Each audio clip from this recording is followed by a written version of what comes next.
হোক, কারি হোক, ডিগ্রিধারী হোক, যেই হোক না কেন, পূর্ণাঙ্গ আল্লাহর অনুসরণ, আল্লাহকে পূর্ণতার সাথে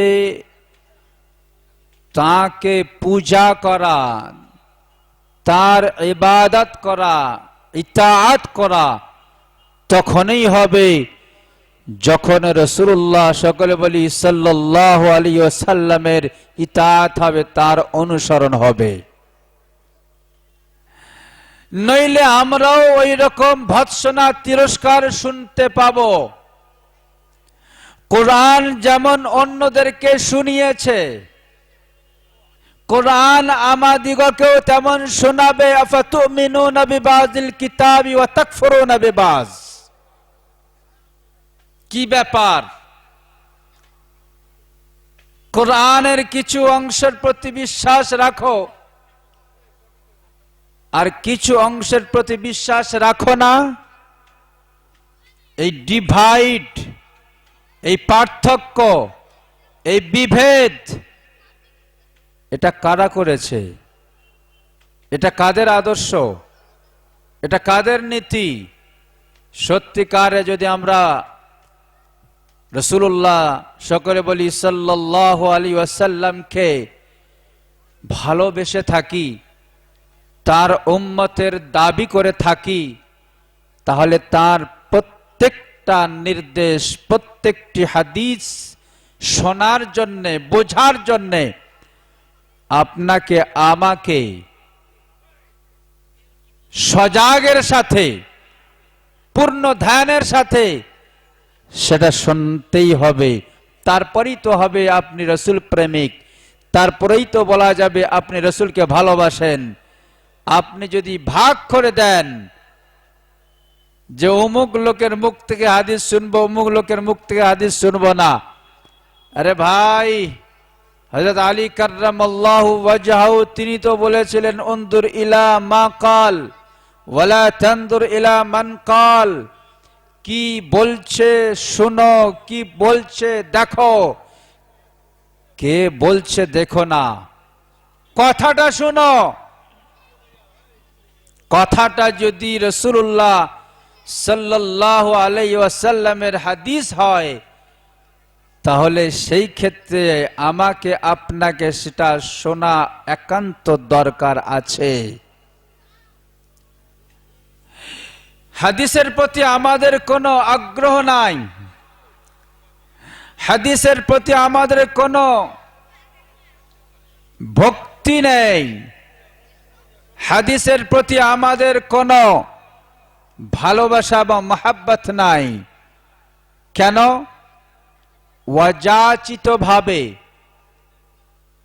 বিনা পরিশ্রমে, বিনা কষ্টে এই হাদিসের সম্ভার, হাদিসের এতগুলি কিতাব, হাদিসের এতগুলি ব্যাখ্যা, কথামালা আমরা শুনতে পাই। সেই জন্য এই হাদিসের কোনো গুরুত্ব আমাদের কাছে নাই। যারা গুরুত্ব দিয়েছেন, যারা এই হাদিসকে শোনার জন্যে বহু কায়িক পরিশ্রম করেছেন, বছর কি বছর ধরে যারা হাদিস সংগ্রহ করতে নেমে পড়েছিলেন, আপনারা জানেন আজকের যে হাদিসের কিতাবের শেষ পাঠদান হবে বুখারী শরীফ। সকলে আমরা জানি যে বুখারী শরীফের কতটা মান, কতটা মর্যাদা। যিনি বুখারী শরীফ লিখেছেন তার বিষয়ে হযরতগণ বলবেন তিনি কেমন মানুষ ছিলেন, তার শিক্ষক কতজন ছিলেন। এমনি তিনি বুখারী শরীফ লিখেছেন, এমনি তিনি একজন বিখ্যাত হাদিস বিশারদ, শুধু নয় আমিরুল মুমিনিন ফিল হাদিস আখ্যায়িত হয়েছিলেন। বেশি নয়, আপনাদেরই মাদ্রাসা শেখুল হাদিস সাহেব এখানে বসে আছেন, জিজ্ঞাসা করে নিতে পারবেন। মাত্র 1080 জন শিক্ষক ছিলেন ইমাম বুখারী রাহমাতুল্লাহ আলাইহির। কতজন? 1080 জন। আপনি বলুন তো, 1080 জন শিক্ষকের কাছ থেকে হাদিস যদি সংগ্রহ করতে হয়, সবগুলি তো এক জায়গায় ছিলেন না, নানা জায়গায় তো ছিলেন। কোথায় হেজাজ, কোথায় কুফা, কোথায় মিসর, নানা প্রান্তে তারা ছিলেন। তো নিজেই তো তিনি বলেছিলেন, আমি অমুক অমুক জায়গায় সফর করেছি হাদিস সংগ্রহ করার জন্য, অমুক অমুক জায়গায় গিয়েছি, এবং সব থেকে বেশি গিয়েছে আমি কুফা নগরীতে। লা উহসি কাম আতাইতুল কুফাতা মাল মুহাদ্দিসিনা।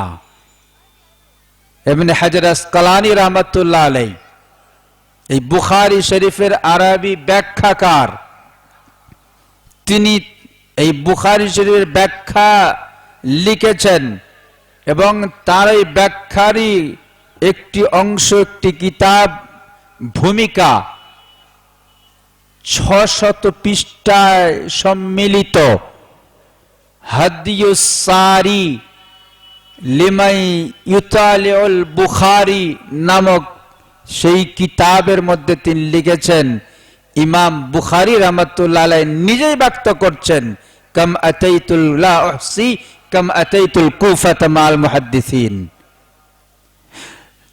যিনি এত পরিশ্রম করে হাদিস সংগ্রহ করেছেন, এত কষ্ট করে তিনি হাদিস সংগ্রহ করেছেন, তার মধ্য হতে 2 খণ্ড সম্মিলিত 1128 পৃষ্ঠা 2 খণ্ড মিলিত বুখারী শরীফের 2 খণ্ড তিনি লিখেছেন কম কষ্ট করে। তিনি জানতেন তিনি যে হাদিস সংগ্রহ করতে কেমন কষ্ট হয়, কিন্তু আমাদের কাছে অনায়াসে সব তো এসে গেছে না। আমাদের কাছে কোনো পরিশ্রম করতে হয় নাই, কোনো পয়সা খরচ করতে হয় নাই, কোনো কষ্ট সহ্য করতে হয় নাই। সেই জন্যে এই বুখারী শরীফের হাদিস বা অন্য গ্রন্থের হাদিস, রাসূলুল্লাহ সকলে বলি সাল্লাল্লাহু আলাইহি ওয়াসাল্লামের কথার প্রতি আমাদের ভক্তি নেই, আমাদের আগ্রহ নাই। আমরা কারা? আমাদের সুমার কাদের সঙ্গে? আমরা কাদের তালিকাভুক্ত? একবার আমরা ভেবেছি কি? ভালো করে আমরা নিজেরাই নিজেদের গেরেবানে হাত রেখে আমরা সমীক্ষা করি। যারা আমরা এদিকে ওদিকে ঘোরাফেরা করছি, কিছুক্ষণ পরেই তো এখানে বুখারী শরীফের শেষ পাঠদান শুরু হবে, তার আগে 2-4টে কথা বলার জন্য এখানে উপস্থিত হয়েছি। তো রাসূলুল্লাহ সাল্লাল্লাহু আলাইহি ওয়াসাল্লামের একটি হাদিস, লা ইউমিনু আহাদুকুম হাত্তা ইয়াকুনা হাওয়াহু তাবা'আন লিমা জিতু বিহি। রাসূলুল্লাহ সাল্লাল্লাহু আলাইহি ওয়াসাল্লাম সাধারণের জন্য শুধু নয়, সকলের জন্য তার এই অমীয় বাণীর মধ্যে এটাই তিনি বলতে চাচ্ছেন যে মুমিন ভালো করে শোনো, তোমার ঈমানের পূর্ণতা তখনই ঘটবে, তোমার ঈমানের তাকমিল তখনই হবে, তোমার ঈমানের মজবুতি তখনই আসবে যখন আমার দেওয়া আদর্শ, নীতি, তথা আমার সুন্নাত যেটা আমি তোমাদের কাছে পাঠিয়েছি বা তোমাদের কাছে পৌঁছেছে, যেটা আমি নিয়ে এসেছি, যতক্ষণ না পর্যন্ত তোমাদের নফস, তোমাদের প্রবৃত্তি, তোমাদের খাহিসাত এর বশ্যতা স্বীকার না করবে। মানে এটা রাসূলের আজ্ঞা, এটা রাসূলের নির্দেশ, এটা রাসূলের সুন্নাত, এটা রাসূলের হাদিস। আপাদ মস্তক সব কিছু নত করে সেটিকে শিরোধার্য বলে মেনে নিতে হবে, তারপরে তোমার আমার আপনার সকলের ঈমানের পূর্ণতা লাভ হবে, নচেত হবে না। এটাই তো আল্লাহ জাল্লা শানু আম্মা নওয়ালুহু কোরআনের মধ্যে সূরা নিসার মধ্যে তো পরিষ্কারভাবে বোঝাতে চেয়েছেন, ফালা ওয়া রাব্বিকা লা ইউমিনুন হাত্তা ইউহাক্কিমুকা ফীমা শাজারা বাইনাহুম সুম্মা লা ইয়াজিদু ফি আনফুসিহিম হারাজাম মিম্মা কাযাইতা ওয়া ইউসাল্লিমু তাসলিমা। হে মুহাম্মদ সাল্লাল্লাহু আলাইহি ওয়াসাল্লাম, ফালা কখনো নয়, তোমার প্রতিপালকের শপথ করে বলছি, লা ইউমিনুন, ওরা মুমিন নয়। মুমিন হতে গেলে কি করতে হবে? হাত্তা ইউহাক্কিমুকা ফীমা শাজারা বাইনাহুম, সর্বক্ষেত্রে মুসলমান তোমাকে মুখ্য বিচারক মেনে নেবে। শুধু নামাজে নয়, শুধু রোজাতে নয়, শুধু যাকাতে নয়, শুধু হজে নয়, শুধু দান খয়রাতে নয়, সর্বক্ষণে, সর্ব সময়ে, সর্ব কাজে তোমারই সিদ্ধান্ত চূড়ান্ত বলে শুধু মেনে নেবে না, সেটাইকে বাস্তবায়ন করবে। তারপরেই সে হবে মুসলমান, তারপরেই সে হবে মুমিন। আপনার পারিবারিক জীবনে, আপনার সামাজিক জীবনে, আপনার আমার রাজনৈতিক জীবনে, মোট কথা সার্বিক জীবনে, হে রাসূল তোমাকে মুখ্য বিচারক বলে শুধু সিদ্ধান্তকে মেনে নেবে না, বরং এটাও ভালো করে তোমার উম্মতকে শুনিয়ে দাও আমার এই মহাবাণী, হাত্তা ইউহাক্কিমুকা ফীমা শাজারা বাইনাহুম সুম্মা লা ইয়াজিদু ফি আনফুসিহিম,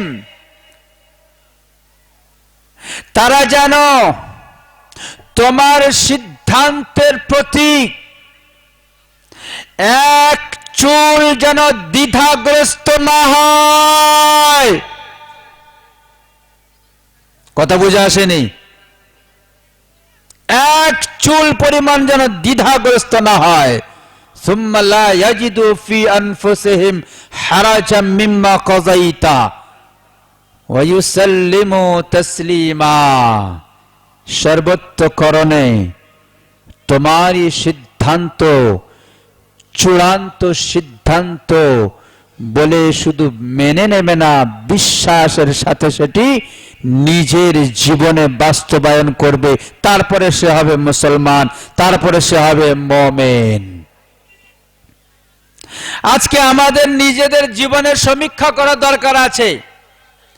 ঘুম থেকে ওঠার পর থেকে নিয়ে ঘুমানোর আগ পর্যন্ত আমার নিজের জীবনে, নিজস্ব জীবনে আমি আপনি রাসূলুল্লাহ সকলে বলি সাল্লাল্লাহু আলাইহি ওয়াসাল্লামের নির্দেশ কতটা, তার সিদ্ধান্তটাকে কতটা মেনে চলছি। প্রথমে নিজের ব্যক্তি জীবনে দেখুন। আমাদের সমাজটা এখন নামাজ ইত্যাদি করার পরেও সব থেকে বড় ব্যাধিতে লিপ্ত হয়ে আছে, যেটি হলো গীবত, পরনিন্দা। ফজরের নামাজ পড়ে তালিম শুনে সবকিছু সেরে চায়ের দোকানে বসে শুরু হয়ে যায় খেলা। সর্বপ্রথম স্টার্ট এখান থেকেই হয়ে যায়। আমি আপনি যথা এই কনকনে শীতে ঠান্ডায় কাঁপতে কাঁপতে মসজিদে গিয়ে ফজরের নামাজ পড়লাম, কত কষ্ট করে গিয়ে নামাজ পড়লাম। নামাজ সেরে এসে চায়ের দোকানে চা খেতে খেতে, চায়ের গ্লাসে চুমুক দিতে দিতে আমাদের নিন্দা শুরু হয়ে যায়। কি বাস্তব কিনা? অত রাসূল বলছেন এই পরনিন্দা, এই পরচর্চা সব চাইতে সমাজ ঘৃণার চোখে দেখে ব্যভিচারীকে না? সমস্ত ধর্মেতে ব্যভিচারীকে, অবৈধ সম্পর্ককে ঘৃণার চোখে দেখে। অথচ আল্লাহ রাসূল বলছেন আশাদ্দু মিনাজ জিনা, তার চাইতেও আরো ভয়ঙ্কর গুনাহ। কেন? ব্যভিচারী করলে খোদার কাছে যদি তওবা করা হয়, খালিস তওবা, খোদা মাফ করে দেবে, ক্ষমা করে দেবে। কিন্তু যার বিরুদ্ধে আপনি নিন্দা করছেন, চর্চা করছেন, অপবাদ দিচ্ছেন, এই নিন্দুক আল্লাহর কাছে কিন্তু ক্ষমা চাইলে আল্লাহ ক্ষমা করবেন না, যতক্ষণ না পর্যন্ত যার নিন্দুক করেছো তার কাছে গিয়ে তুমি ক্ষমা না চাইবে। আর সে যতক্ষণ না পর্যন্ত তোমাকে ক্ষমা না করবে, আল্লাহ ক্ষমা করবেন না। রাসূলুল্লাহ সাল্লাল্লাহু আলাইহি সাল্লামের প্রথম নির্দেশ আমরা নামাজ পড়ার সাথে সাথে ত্যাগ করে দিচ্ছি। এখন তো সারাটা দিন বাকি আছে, সন্ধ্যা ঘুমানোর আগ পর্যন্ত কি হবে বলতে পারবো না। স্টার্ট গীবত দিয়ে হয়ে যাচ্ছে। শুধু সাধারণ সমাজে নয়, সর্বসমাজে এসে গেছে। এই ব্যাধি ক্যান্সার থেকে আরো ভয়ঙ্কর রূপ নিয়েছে। ক্যান্সারের তবুও তো ঔষধ পাওয়া যেতে পারে, কিন্তু এই ব্যাধি এমন একটি ব্যাধি, আপনি যদি এই ব্যাধি থেকে যদি আপনাকে পরিষ্কার পরিচ্ছন্ন না করে যান, কিয়ামতের দিনে কিন্তু আপনি যতই বড় ইবাদতকারী হন না কেন, মহাতাপস হন না কেন, মহাসাধক হন না কেন, খোদার আল্লাহর বিচারালয়ে আপনাকে আর আপনি যার বিরুদ্ধে নিন্দা করেছেন তাকে সামনেই দাঁড় করানো হবে। সেখানে কিন্তু আপনার আর তার হিসাব নেওয়া যখন শুরু হবে, আপনি যাকে নিন্দা করেছেন তিনি অত্যাচারিত, মজলুম। সুতরাং সেই অত্যাচারিত ব্যক্তিকে বদলা দেওয়ার জন্য আপনার আমলনামা খোলা হবে। আপনার আমলনামা থেকে আপনার সমস্ত পুণ্য তাকে কেটে কেটে কেটে কেটে দেওয়া হবে। যদি তার ওই জুলুমের প্রতিকার প্রতিশোধ আপনার এই নেকির দ্বারায় হয়ে যায় তো ভালো, কিন্তু এই নেকি যদি শেষ হয়ে যায়, এই মজলুমের অত্যাচারিত ব্যক্তির খাতা হতে তার গুনাহ পাপ এই জালেম অত্যাচারীর খাতায় লিখে দেওয়া হবে। দুনিয়াতে এমন কোন বোকা আছে সকালবেলা বার হয়ে যায়, চাকরি করে, জব করে, কাজ করে, সন্ধ্যায় ফেরে, 1000 হোক 5000 হোক 500 টাকা সে উপার্জন করে ফিরে আসে। তার এই উপার্জিত এই 500 বা 1000 বা 5000 টাকা দেখেছেন কোনদিন নদীতে বা খালেতে বা কুয়াতে ফেলে দিতে, শূন্য হাতে বাড়ি ফিরতে দেখেছেন? কখনো দেখেন নাই। যদি বা দেখে থাকেন, সকলেই তাকে উন্মাদ বলবে, পাগল বলবে, বলবে কি না? যদি কেউ জানতে পারে, তার পরের দিন থেকে তার কাজে পাঠাবে, তার সন্তানেরা তাকে পাগলা গারজে বা কিংবা মেন্টাল হসপিটাল নিয়ে যাবে না? কিন্তু হায় রে মোমেন, ওর চাইতে আরো বড় বোকা তো আমি আর তুমি। এত কনকনে শীতের রাত জেগে আমি তাহাজ্জুদ পড়লাম, ফজরের নামাজ পড়লাম, যা কিছু নেকি কামালাম সব নেকিগুলি আমি গীবত করে ওই মজলুমের খাতায় লিখতে লাগলাম। সারা জনম ধরে আমার নেকি আমার পুণ্যগুলো সব আমার খাতায় না লিখে লোকের খাতায় লিখতে গেলাম। এইভাবে যদি চলতে থাকে, মৃত্যু পর্যন্ত যদি চলতে থাকে, আপনি বলুন শূন্য হাতে রবের ডাকে সাড়া দেবেন না? শূন্য হাতে যেতে হবে না? ভালো করে আমি আপনি চিন্তা করি, গীবত করব কি করব না? গীবত করলে আমার লাভ আছে কি না লস আছে? ভাববার বিষয় আছে। সারা রাত দিয়ে বক্তব্য দিয়ে কোনো লাভ নাই। সারা জনম তো বক্তব্য শুনে আসতেছি, কাল আল্লাহ কাল রাসূলুল্লাহ ধ্বনি তো কানে পড়ে পড়ে কান পেকে গিয়েছে। কতদিন শুনবো? শোনার নামই ইসলাম নয়। আমাদের চাইতে ভালো শুনতো তারা, আমাদের চাইতো ভালো বক্তার মুখ থেকে শুনতো তারা, আমাদের চাইতে ভালো বিশ্বস্ত মানুষের মুখ থেকে শুনতো তারা। কিন্তু রাসূলের মুখ থেকে তার মুখশ্রিত বাণী, পৃথিবীর সেরা বক্তা, পৃথিবীর সেরা মানুষ, পৃথিবীর সবচাইতে উন্নত মানের উচ্চ মর্যাদা সম্পন্ন ব্যক্তিত্বের মুখ থেকে তারা শুনেছিল। কাজ হয়েছে? জি। যারা নিজেরা সার্টিফাই করেছিল, হে মুহাম্মদ কদ জাররাবনাকা গায়রা মাররাতিন, হে মুহাম্মদ বহুবার পরীক্ষা করেছি, বহুবার পরীক্ষা করেছি, কিন্তু পরীক্ষায় আমরা কোনদিন তোমাকে মিথ্যাবাদী পাইনি।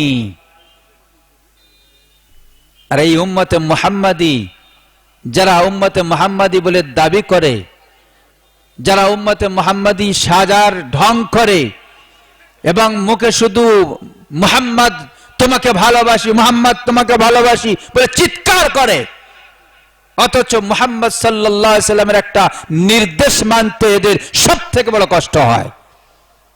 তওবা করুন, আজ থেকে বাড়িতে গিয়ে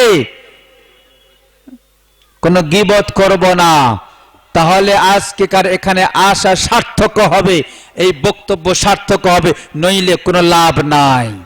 সারা জনম ধরে বক্তব্য শুনে যাব তো আমরা। দ্বিতীয় কথা, আমার আপনার ইবাদতের ক্ষেত্রে রাসূলকে অনুসরণ করতে হবে। আমি আপনি হাজার নিজে ইচ্ছায় ইবাদত যদি সম্পূর্ণ করতে যাই, সম্পাদন করতে যাই, খোদার দরবারে সেটা কোনোদিন গৃহীত হবে না। আচ্ছা বলুন তো, ফজরের সময়টা অনেক লম্বা সময় কিনা? ইমাম সাহেব তো কেবল 2 রাকাত নামাজ পড়ে না, লম্বা লম্বা সূরা পড়ে তো। সমস্ত পৃথিবীর সমস্ত মানুষ একজোট হয়ে মুসলমানেরা সকলেই মিলিতভাবে একটা সিদ্ধান্ত নিতে পারে না যে 1 ঘন্টা সময় আমরা পাই, সুতরাং 2 রাকাত কেন নামাজ পড়বো, আজ থেকে সকলে 4 রাকাত করে নামাজ পড়ি, 2টো কিয়াম বাড়বে, বাড়বে কিনা, 2টো রুকু বাড়বে, বাড়বে কিনা, 4টে সাজদা বাড়বে, বাড়বে কিনা, তাসবিহ তাহলিল ইত্যাদি বাড়বে কিনা, এতে লাভ না লস আছে? জি, পৃথিবীর কোন ওলামা সম্প্রদায়, মুফতিয়ানে কেরাম, যারা ইসলামের স্কলার, কোনদিন পারবে 1 রাকাত বাড়াতে? পারবে? কখনো পারবে না। যদি কেউ করে, পৃথিবীর কোন মুসলমান যে নামাজ পড়ে না সে মেনে নেবে না। তাহলে কি বুঝলাম? রাসূল যেমন নামাজের রাকাত ঠিক করে গেছেন, আমাদেরকে সেই রকম রাকাত পড়তে হবে, 1 চুল এদিক এদিক করা যাবে না। তাহলে আমাদের সমাজেও তো বহু প্রথা এমন চলছে যেগুলির ইসলামেতে কোনো হদিস মেলে না। আমরা নিত্য পরম্পরায় করেই চলেছি, আমরা সেগুলি কখনো দেখিও না যে শরিয়ত বা ইসলামে এর কোনো সঠিক দিশা আছে না নেই। আমরা কিন্তু কোনোদিন একবারও ভাবিও না, চাই আমাদের বিবাহ কেন্দ্রিক হোক, চাই আমাদের ইসালে সওয়াব কেন্দ্রিক হোক, চাই মাদ্রাসা কেন্দ্রিক হোক, চাই মসজিদ কেন্দ্রিক হোক, চাই সমাজ কেন্দ্রিক হোক, আমরা কিন্তু এখানে কিন্তু আমাদের ইচ্ছা অনুযায়ী যেটা খুশি সেটাই চালানোর চেষ্টা করি। এখানে কিন্তু কোরআন এবং সুন্নাতের ধারে পাশে আমাদের যাওয়ার তৌফিক হয় না। কেউ যদি সেখানে বাধা দিতে যায়, আমরা কিন্তু সেখানে একটাই দোহাই দিয়ে যাই, কি বহুকাল থেকে আমরা করে আসছি, হাসবুনা মা ওয়াজাদনা আলাইহি আবাআনা। এটা তো আমাদের বুলি হওয়া উচিত নয়, এটা তো আমাদের কথা হওয়া উচিত নয় যে হাসবুনা মা ওয়াজাদনা আলাইহি আবাআনা, যে আমাদের পূর্বপুরুষেরা, আমাদের পিতা পিতামহদের তরফ থেকে পরম্পরায় আমরা এটা করে আসছি, সুতরাং তোমার কথা আমরা শুনবো না। উচিত হওয়া ছিল এখানে এটাই, রাসূলুল্লাহ সাল্লাল্লাহু আলাইহি সাল্লামের উম্মত হওয়ার তাগিদে আল্লাহর ওই কথাটাকে সামনে রেখে ফাসআলু আহলা যিকরি ইন কুনতুম লা তা'লামুন। ওগো আমার বান্দারা, ভালো করে শোনো, কোন কিছু করার আগে ভালো করে শুনে রেখো, যদি তোমাদের সঠিক জানা থাকে তাহলে করো, নইলে যারা জানে তাদের কাছে গিয়ে আগে জেনে নাও, জিজ্ঞাসা করো, তাদের কাছ থেকে জেনে নিয়ে তোমরা কাজ করো, তাহলেই তোমাদের কাজটি সার্থক হবে, তোমাদের কাজটি সাকসেস হবে আর আমার কাছে গৃহীত হবে। নইলে কিন্তু সেদিনে যা দশা ঘটবে অচিরেই টের পাবে। রাসূল আগাম বলেও দিয়ে গিয়েছেন, কুল হাল নুনাব্বিউকুম বিল আকসারিনা আমালা আল্লাযীনা দাল্লা সা'য়ুহুম ফিল হায়াতিদ দুনিয়া হুম ইয়াহসাবুনা আন্নাহুম ইহসিনুনা সুনআ। হে রাসূল, আপনি বলে দিন আপনার উম্মতকে, হাল নুনাব্বিউকুম বিল আকসারিনা আমালা, কিয়ামতের দিনে সব থেকে ক্ষতিগ্রস্ত, তাদের কৃতকার্য, তাদের আমলের দিক দিয়ে কারা হবে জানো কি তোমরা? আল্লাযীনা দাল্লা সাইয়ুহুম ফিল হায়াতিদ দুনিয়া, যাদের জীবনের সমূহ প্রচেষ্টা, যাদের জীবনের সমূহ আমাল সব ব্যর্থ চলে যাবে, বেকার চলে যাবে। কাদের আমল? কারা তারা?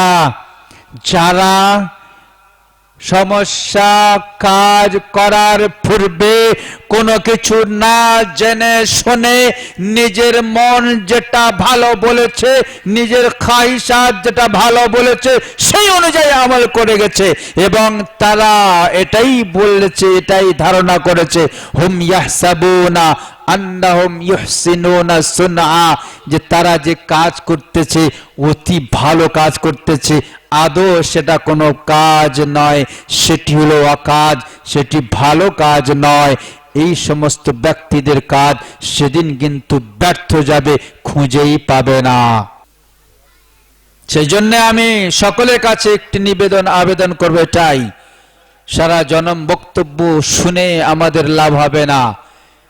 যদি আমল করার আল্লাহ তৌফিক দেন এবং আমল করতে পারি, তাহলে একটি হাদিস বা একটি কোরআনের আয়াত আমাদের জন্য যথেষ্ট।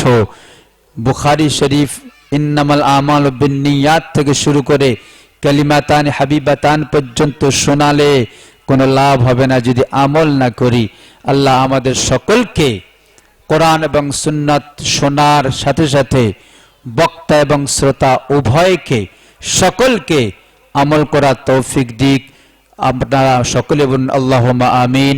ওয়ামা তৌফিকি ইল্লা বিল্লাহ, আলাইহি তাওয়াক্কালতু ওয়া ইলাইহি উনীব। ওয়া আখির দাওয়ানা আলহামদুলিল্লাহি রাব্বিল আলামিন। আপনি যদি একটা ভালো মনের মানুষ হন তাহলে ভিডিওতে একটি লাইক এন্ড চ্যানেলটিকে সাবস্ক্রাইব করুন। আর হ্যাঁ বন্ধুরা, আমি এটা বলি যে সাবস্ক্রাইব করতে কোনো টাকা লাগে না, তাই কিপটামো না করে একটা লাইক এবং একটা সাবস্ক্রাইব করে দাও।